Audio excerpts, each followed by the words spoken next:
Bismillah ar-Rahman ar-Rahim, salam alaikum wa rahmatullahi ta'ala wa barakatuh, que la paix soit avec vous. Je suis content de vous retrouver chaque fois. Chaque fois, c'est le même plaisir et à chaque fois, je souhaite que les gens se portent bien, mangent bien, dorment bien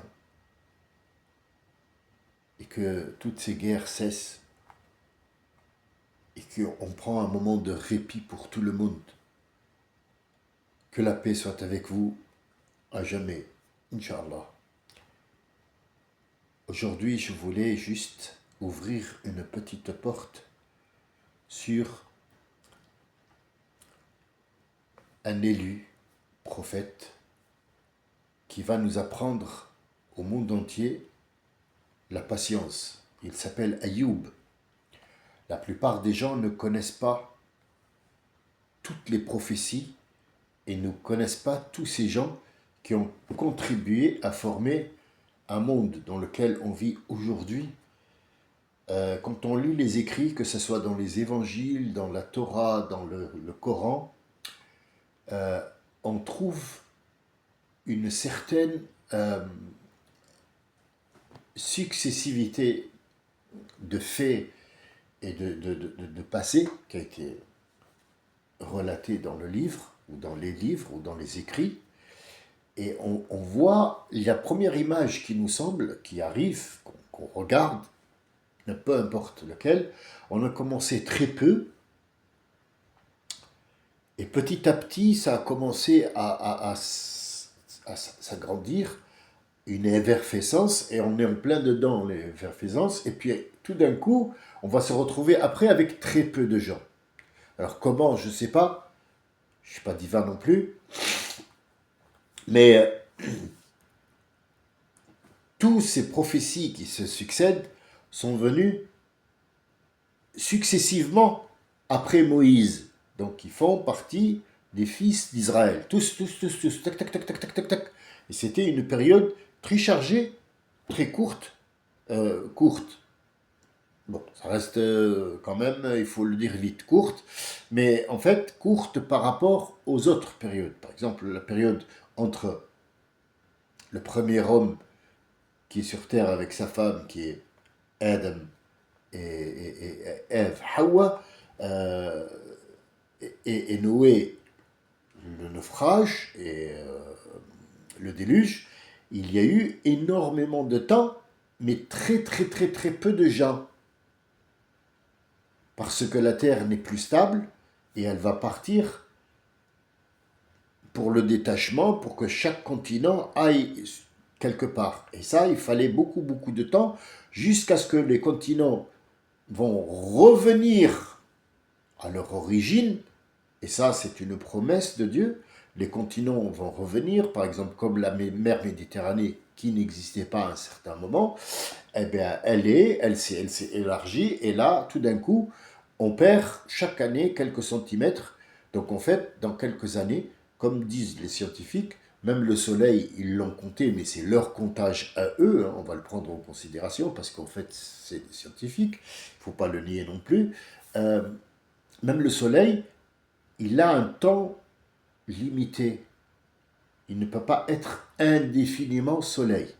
Il va absolument se consumer et il sera à un certain moment fini. Donc la Terre aussi, les gens aussi, il y a un délai dans lequel on est dedans. Alors on ne sait pas quand, on ne sait pas où, comment. On s'imagine, on fait des films à gauche et à droite, mais c'est ça. Aujourd'hui, je vais vous parler de celui qui a montré à l'humanité la patience. Et de cette source-là, via les écrits, les patients seront récompensés à juste titre, pas comme tous les autres. Et les premiers gens qui seront récompensés le jour où tout sera fini, il y aura un recommencement dans une autre vie, ce sont les patients. Dieu il va dire où sont les patients. Aïna sabiroun, aïna sabiroun. Où sont ceux qui ont eu la patience? Alors honnêtement, moi je n'en ai pas. Franchement, ça m'attriste que j'ai cherché à être patient. Malgré mes efforts, je n'y arrive pas. un des fils d'Israël, qui s'appelle Ayoub, au milieu de son clan. Nous disons clan parce que Ayoub n'était pas un roi, c'était pas, euh, c'était pas un, si vous voulez, un chef de guerre, c'était un chef de clan. Un clan qui était tranquille, paisible, aucun problème. Il avait des femmes, des enfants. Il en avait beaucoup, je ne sais pas.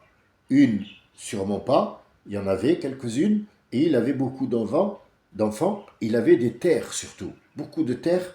Et il avait aussi des animaux domestiques. Et puis, il faisait l'échange tranquillement. Donc, ils avaient, où exactement ils habitaient, nous n'avons pas d'endroit bien précis, nous avons que ce qu'on appelle, nous, chez ceux qui comprennent l'arabe, Israéliette. Ça veut dire, c'est ce que Bani Israël raconte, c'est ce qu'il rapporte. Alors, notre prophète, il dit, prenez-le, prenez ce qui est juste et laissez ce qui ne l'est pas. De toute façon, dans tous les cas, il faut prendre toujours ce qui vous sert. Le reste, débarrassez-vous tout de suite de ça parce que ça ne sert à rien, ça encombre la mémoire et ça ne sert strictement à rien.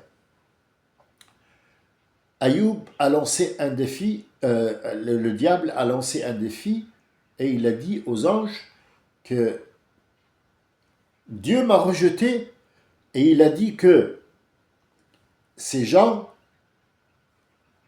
qu'il a nommés, ils sont des élus et qu'ils ne pourront pas nier ni rentrer dans mon jeu. Moi, je vais vous montrer que ce Ayoub-là, moi, il va tout de suite renier son Dieu.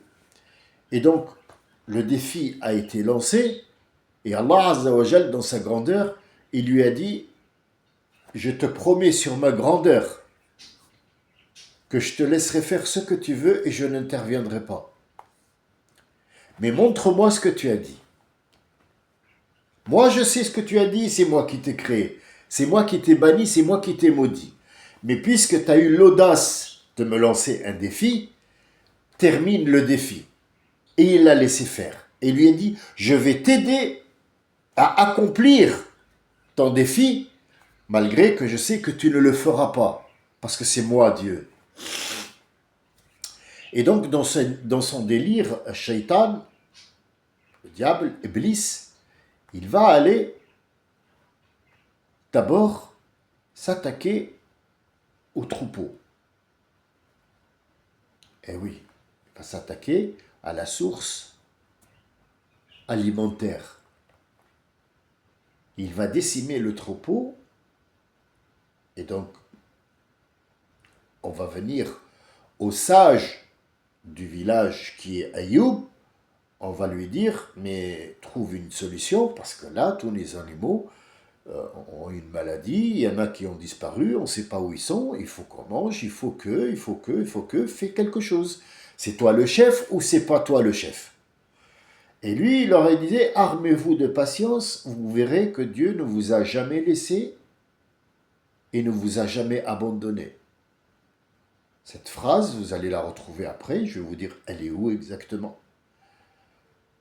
Et donc, ça n'a pas suffi, il a essayé de se débrouiller, il a fait en sorte de trouver des solutions, comment remplacer ces animaux. Le problème, c'est que le diable va s'attaquer à ces terrains.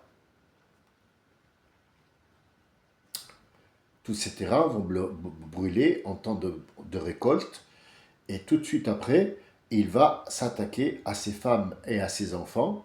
Il va leur inculquer, si le mot est juste, mais un microbe qui va faire en sorte qu'ils disparaissent l'un après l'autre, femmes et enfants. Donc il se retrouve avec une seule femme, une seule, et qui va prendre soin de lui. Parce que lui-même, il va être attaqué avec une sorte de microbe, si vous voulez, ou de virus, qui va lui irriter le peau. C'est une sorte d'eczéma et il va ne pas s'arrêter de gratter, de se gratter partout jusqu'à l'os. Alors, il est en pétrification, vivant. qu'est-ce qu'ils ont fait, Ben Israël? Ils l'ont jeté dans ce qu'on appelle Al-Qumama. Al-Qumama, c'est l'équivalent d'une déchetterie maintenant, que les gens à l'époque faisaient, même dans les contrées lointaines, comme par exemple l'Arabie, les Romains, les machins, ils avaient un endroit où ils jetaient toutes leurs ordures, les morts, les animaux morts, toutes les saletés, ils les jetaient là-bas, et puis tout d'un coup, hop, ils les couvrent avec la terre et ils font un autre trou, et ainsi de suite. Cette pratique existe jusqu'à aujourd'hui, puisque moi, j'ai vu ça de mes propres yeux, je l'ai vu partout. Je l'ai vu dans les pays arabes, je l'ai vu dans les pays occidentaux, je l'ai vu sur l'île de la Réunion. On rassemble les ordures, au lieu d'avoir un conteneur à les déposer quelque part, on va les mettre sous filet, filet sous filet, filet, filet, des couches, des couches, des couches. Puis après, on met un petit peu de terre volcanique dessus. Après un certain temps, il y a des choses qui vont se dégrader, il y a des choses qui vont rester. Sur les choses qui vont rester, notamment le plastique, la ferraille, tout ça, on va rajouter encore de la terre, la tasser, et on va gagner quelque part, tous les 4 5 ans, on va gagner 1 mètre carré de terre. Et voilà, le tour est joué. Ça a été depuis longtemps jusqu'à aujourd'hui. Rien n'a changé. Vous voyez, tout est pareil, sauf que la matière a changé, mais l'être humain est le même. Les techniques sont les mêmes. Et le shaitan est le même avec ses techniques à la con. Il arrivera de toute façon pas à ses fins. C'est une promesse de Dieu. Et il leur disait, ne me jetez pas dans les poubelles là-bas. Dieu ne vous a jamais laissé et ne vous a jamais abandonné. Alors sa femme lui rapportait de quoi manger, mais son état de santé s'aggravait petit à petit. Sa femme est venue lui dire, écoute, toi tu as toujours été le sage, tu as toujours dit qu'il y avait Dieu, il y avait Dieu. Pourquoi tu ne lui demandes pas de guérir si toi, tu crois que Dieu t'a élu et que tu es un prophète de Ben Israël, pourquoi tu ne lui demandes pas de te guérir? La réponse était simple, claire et sans appel. Il lui a dit, moi j'ai vécu 45 ans dans le bonheur total, avec beaucoup d'enfants, beaucoup d'animaux.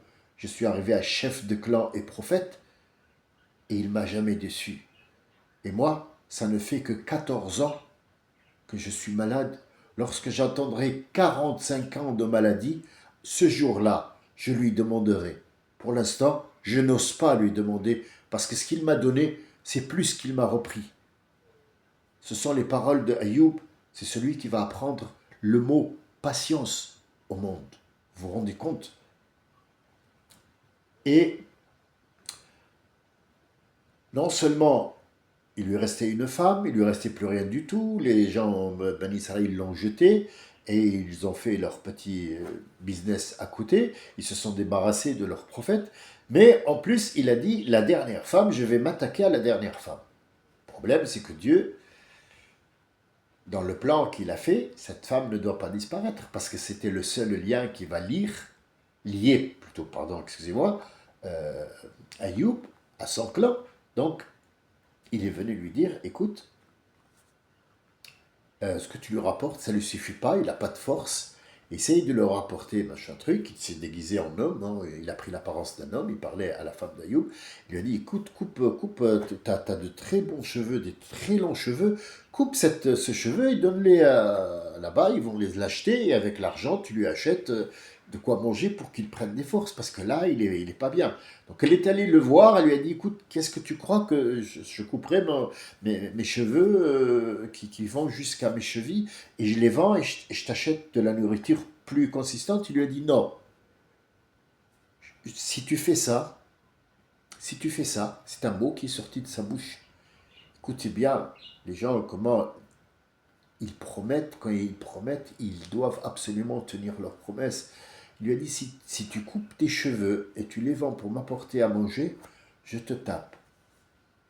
Alors taper, dans le mot taper, effectivement, c'est-à-dire je te donnerai peut-être une claque ou une tape.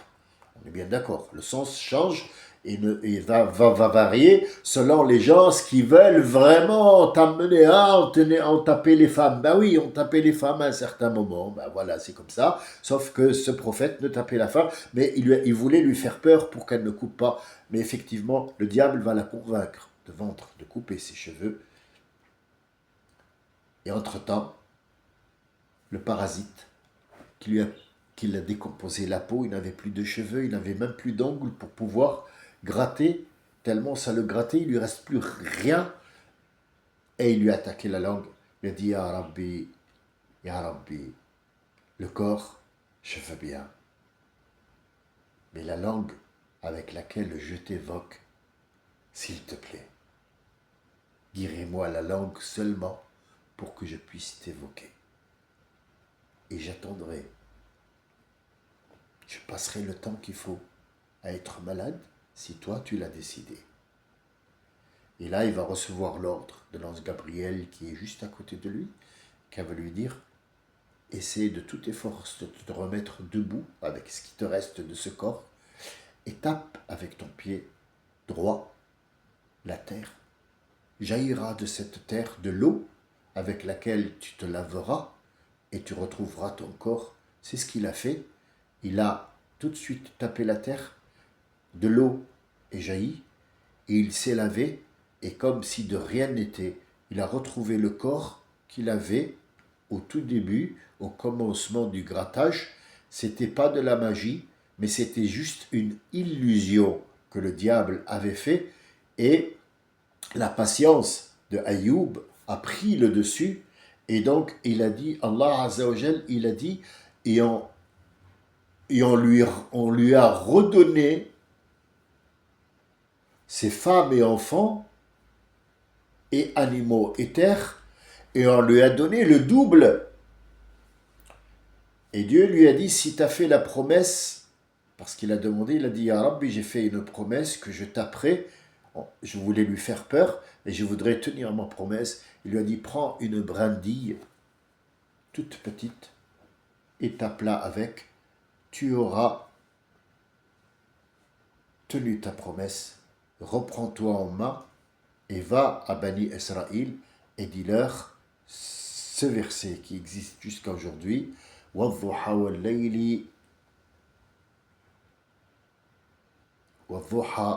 وَاللَّيْلِ إِذَا سَجَى مَا وَدَّعَكَ رَبُّكَ وَمَا قَلَى مَا وَدَّعَكَ رَبُّكَ وَمَا قَلَى. Aussi vrai qu'il y a al-Dhuha, le soleil au zénith, aussi bien que ce zénith-là sera couvert par une nuit qui va le couvrir, aussi bien que vous voyez ça, aussi bien que vous voyez des choses qui vous semblent pas possibles, et pourtant, vous voyez ce soleil qui va tout de suite être envahi par une nuit. Dieu ne vous a jamais laissé et ne vous a jamais abandonné. Dites-le toujours. وَالضُّحَى وَاللَّيْلِ وَمَا سَجَى مَا وَدَّعَكَ رَبُّكَ وَمَا قَلَى. Et tout ce qui va venir après, وَلَلْآخِرَةُ خَيْرٌ مِنَ الْأُولَى. Celle qui va venir après, la chose qui va venir après est meilleure que ce que tu vis maintenant. C'est une promesse de Dieu. C'est une promesse de Dieu. وَالضُّحَى وَاللَّيْلِ, c'est référence à notre prophète Mohammed sallallahu alayhi wa sallam, référence à Ayoub, référence aux gens qui ont de la patience. Malheureusement, on essaye le maximum d'avoir, ne serait-ce qu'un neutron de la patience de Ayoub. J'espère que vous comprendrez ces mots qui sont très importants pour vous, pour moi, pour tout le monde entier. Dieu n'a jamais laissé personne tomber. Il n'a jamais abandonné qui que ce soit, même s'il est mort dans une guerre ou mort pour une cause qu'il n'a pas causée, qu'il est mort entre, si vous voulez, entre deux personnes et il n'était pour rien. Ne croyez pas qu'il est à l'abandon. Non, Dieu prendra en compte ce qui lui est arrivé. Que ce soit vous qui avez perdu des gens ou d'autres, croyez-le. Dieu ne les a pas abandonnés. Ils sont là, mais vous ne les voyez pas. Cette histoire de Ayoub vient nous dire que tout ce que vous voyez est illusion.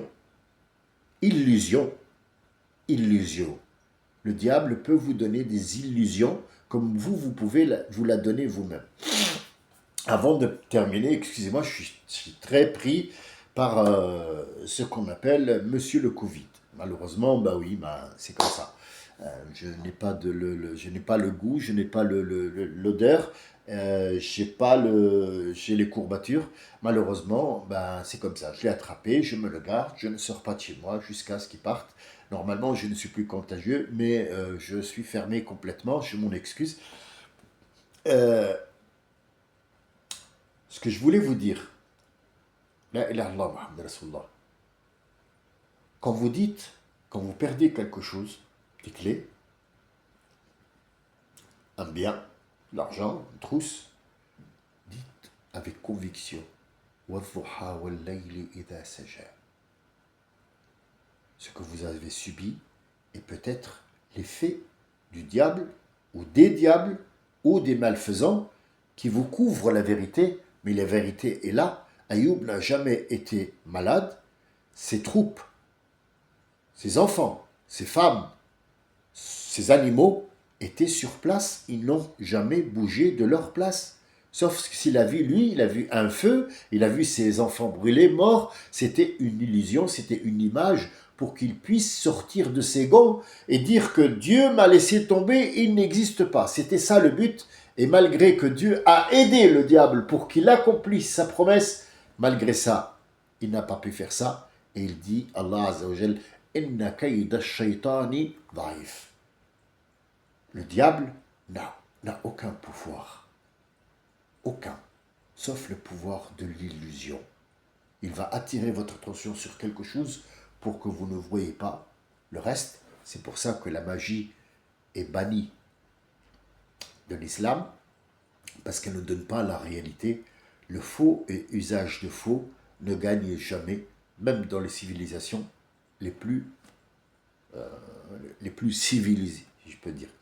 Et comment savoir si ce que vous faites émane de vous ou du shaitan? Notre prophète nous l'apprend.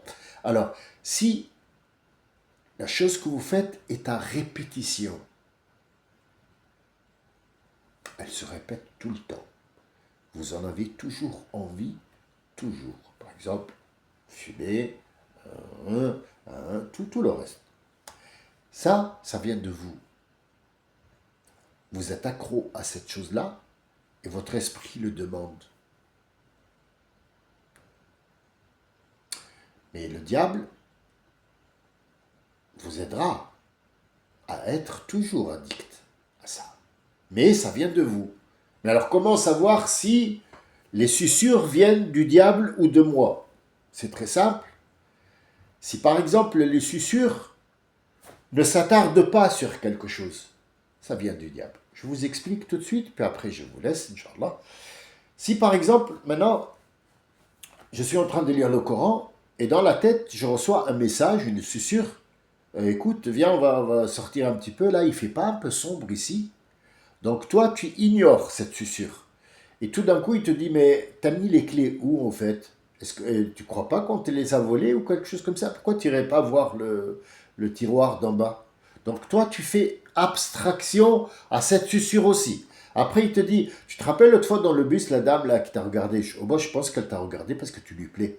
Tu fais abstraction et tu passes. Et ainsi de suite. Tu sauras que c'est le diable qui est en train de susurrer parce qu'il vient devant, derrière, à gauche, à droite. Il va chercher où se positionner pour t'attraper. Or, toi, tu vas avoir cette patience de dire A'udhu billahi minash shaitanir rajim. Je demande à Dieu qu'il m'énerve, qu'il parte parce que là, je suis en train de lire, il me déconcentre. Et là, Dieu t'interviendra puisqu'il te dit tu m'as demandé mon aide, je te l'apporte.